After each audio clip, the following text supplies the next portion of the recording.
Friday night, I was washing my very favorite coffee mug. My nephew Jordy and his wife Lacey gave me the coffee mug as a gift, a thank you gift for the premarital counseling that Clay and I did for them. And it was part of the gift that they gave me, and I drink out of it every single day, multiple times a day. And Friday night, when I was washing it, I dropped it in the sink, and the handle broke in 3 pieces. And my reaction was, of course, oh no! I almost freaked out. It was just all I could do not to cry. And I just looked at that cup, I set it down on the counter, and I picked up the 3 pieces of the handle, and I laid it over on the sink beside it, and I just looked at it, and I wanted to cry. I was just like, oh no, it's broken. It's my favorite mug. And just as I was thinking that and looking at it, I noticed the scripture verse that's on the cup. And this is the cup, and this is the verse. And so I looked over, and as I was thinking, oh, what am I going to do? I saw this verse, morning by morning, new mercies I see.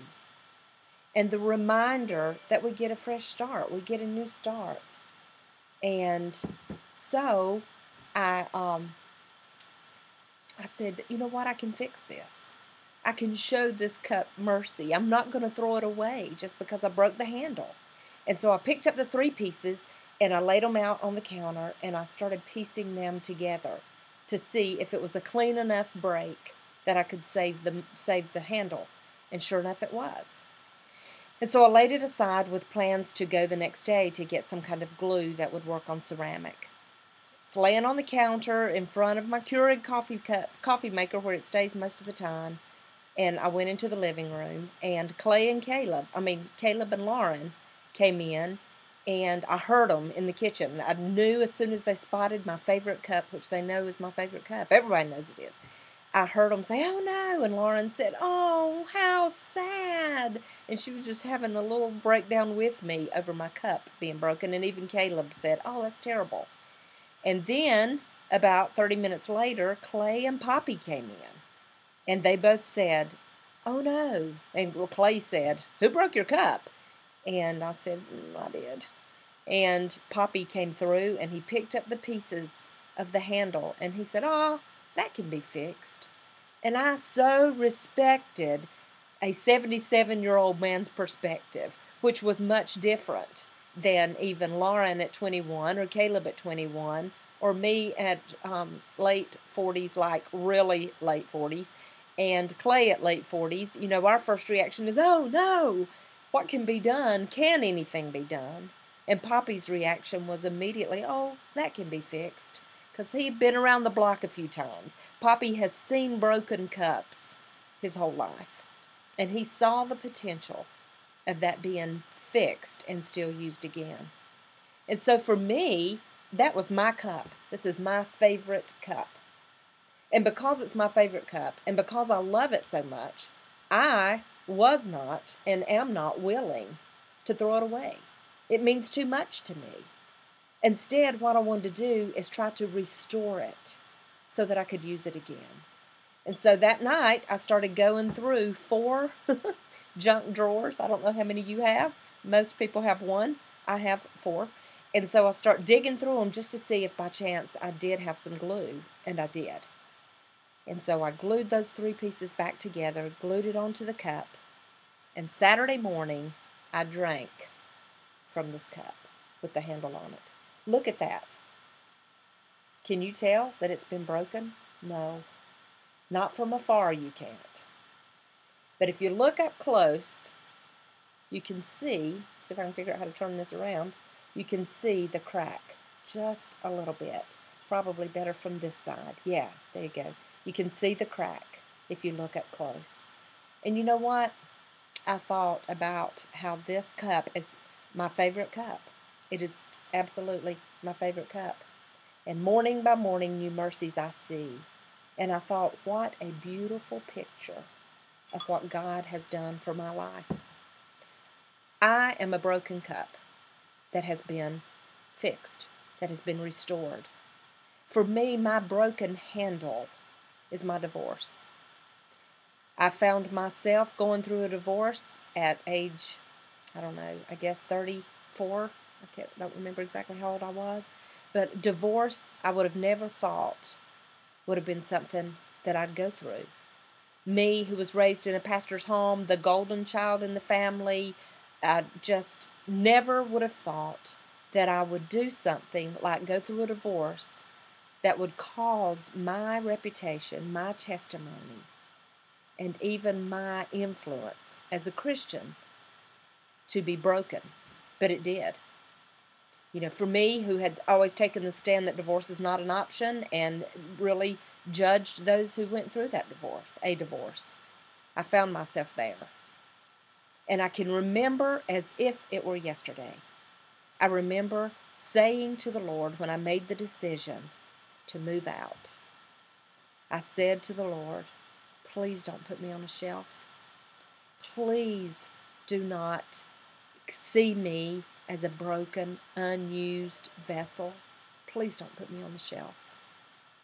And as clear as if he were standing before me, as I was doing my Bible study, he said to me, you're not leaving me, you're leaving your husband. And boy, I left and I got in the Word. And I turned every radio station I had at work and in my car and at home, I turned it to a Christian radio station. And I worked on my relationship with the Lord and getting things right in my life so that I would not be a broken, unused vessel. And the Lord took the broken pieces of my life and he pieced them back together. And now me being used, you know what, this coffee cup, Saturday morning, the butternut coffee with butter pecan cream, tasted just as good on Saturday morning in this broken, restored cup as it has the past 3-4 months. And this, for me, the Lord uses me. Who in the world would have ever thought that he would restore me to the point of being able to report on a Caring Bridge website for 6 months the incredible, incredible journey of Hannah Sebeski? Who would have thought that? And who would have thought that after he chose to take Hannah on to heaven and leave the family behind to carry on with the ministry, that he would choose me to represent that ministry? I'm the face of Hannah's Hope Ministries. I'm a broken cup. My handle was broken in two. And God has restored it. And he's using me. And the reason he would do that is because his mercies are new every morning. And God doesn't just use an eyedropper. I love that picture that Max Lucado gives of when God gives out grace, he doesn't use an eyedropper. He uses a fire extinguisher. And he just bombards us with grace. And then he expects us to give the same grace from the overflow of what he's given to us.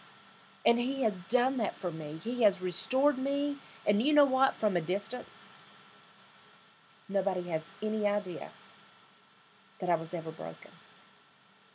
From a distance, if you're just reading my posts and my daily devotionals, you don't have a clue that I was ever broken. But for those who get really close to me, and those that were close to me then and have stuck with me and are still close to me, they know there's a crack there. Can't remember how to turn it.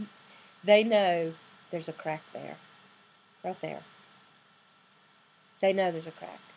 And they know that God has restored me because of his great love and his great mercy. And because he's restored me, and because he has shown me grace, and he has taken me as the clay and the broken vessel, and he has molded me back into a vessel that he could use, because he's done that for me, then I can show grace to others. And boy, it doesn't take me long when I start getting all big and thinking I'm all that in a bag of chips, that the Lord lets me just rub across that crack and remember that I have been broken and restored. Last night, now this happened Friday night, and then I went out of town, and I came back yesterday, and my cup was still sitting on the counter. And so I went to wash it out, rinse it out, make sure it hadn't been used while I was gone. And as I was starting to put it in the cabinet, I ran my finger across that crack. And do you know, when I ran my finger across that crack, I said, oh yeah, oh yeah, I had to glue this thing back together. And that's exactly what the Lord does for me when I get too big for my britches and I start judging other people and I start deciding that my righteousness exceeds anybody's, real quick. The Lord lets me rub my finger across the crack of my life where I have been broken into pieces. And because of His mercies that are new every morning, He's restored me, and He's using me not because of anything I've done on my own, not because of any good works of my own, but because His grace has washed over me like a fire hydrant, and I'm like a Dixie cup in the Mediterranean Sea. I cannot even start to hold all that He has for me. And so the least I can do is to dispense that same grace to others. Lamentations 3:22 and 23. Lamentations 3:22 and 23 say, because of His great love, I am not consumed. His faithfulness is great, and His mercies are new every morning. Great is His faithfulness. I pray that you recognize God's handiwork in your life. And if you're broken, even if right now is when you are broken, I pray that you will let the Lord restore you.